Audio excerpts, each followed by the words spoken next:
Hi. I don't know if you'll be able to hear me over the purring of this guy, but he must have sensed that I needed emotional support because I just finished season 1 of Broadchurch. So I had started Broadchurch like literally probably years ago because I don't remember when this came out, but I almost want to say it was 2013 maybe. And I remember I watched it's 8 episodes the first season, and I'm not sure if I watched 2 episodes or 3 episodes, but um, the other day I was like, I would like to start watching this again because I watched the Doctor Who Christmas specials with my kid because Doctor Who has always been something that's been interesting to me, but I think I'd only ever watched one episode with, I can't remember the doctor's name, but I'll put it here and I'll put his face up here, and thought, okay, this is, interesting, but then I just left it alone. But now Disney Plus had the specials on this year, the 60th anniversary specials. I watched those. I've always liked David Tennant, and um, I don't even think I've seen that many David Tennant things. Like I saw the first season of Jessica Jones, and he's like the bad guy in that. And I've watched like an episode of Good Omens, and now these Doctor Who specials. But there's just something about David Tennant that like I'm slightly obsessed with David Tennant, not in a weird way, but just like I love him so much. So, oh, and I watched a couple episodes of that one he does with Michael Sheen, and I want to say it's called Staged or something like that, where it's that filmed during the pandemic, and it's basically just the two of them, like having a video call kind of thing, mostly about a play that they're going to put on, I think. Um, so I've dabbled in David Tennant, but still, I was like craving some more David Tennant because the kid and I have started watching Doctor Who, but we're going back to that doctor that I showed you. So we're not going to hit Dr. Tennant or Dr. Tennant. We're not going to hit David Tennant for a minute.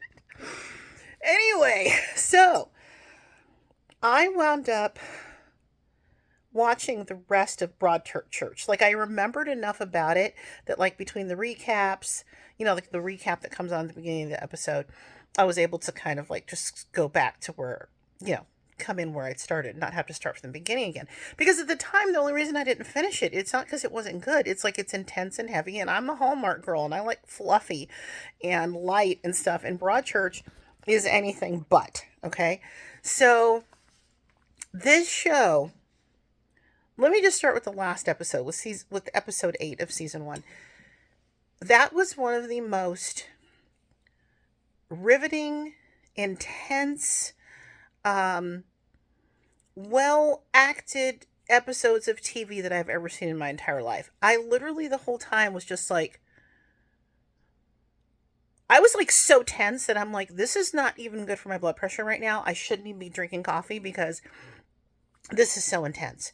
Like the intensity, and then the sadness, and the like, oh my god, Olivia Colman. I mean, she is the queen. Like has literally played the queen, right?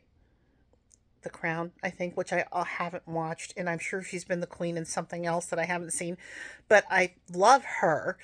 Um, oh God, it's a devastating hour of TV, but like it's so good. The whole series, it's the premise is so sad. I'll tell you at the outset, the premise is that they're investigating the murder of an 11-year-old boy.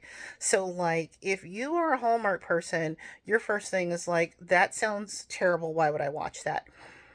But oh my God, it's so good. It's so well done. And yes, I'm literally 10 years late to the party if I was right about when this came out. But better late than never. And if you are into British stuff, if you're into mysteries, you've probably already watched this. If you're into David Tennant, if you're into Olivia Colman, you've probably already watched this. But if you're just looking for some really good TV, I can't recommend it enough.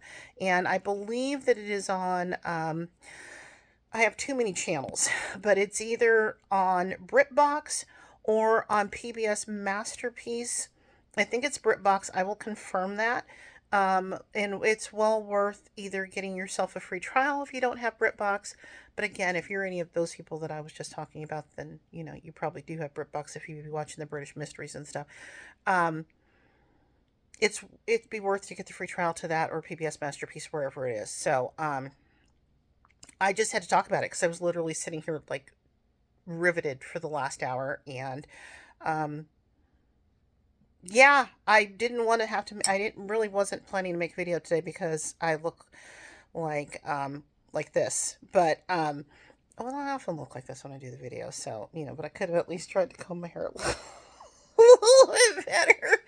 Anyway, I was gonna try to. I literally thought I was gonna be able to make this like a 1 minute long thing, but that didn't happen. Of course, but it'll be 6 minutes, and I'm gonna stop talking now.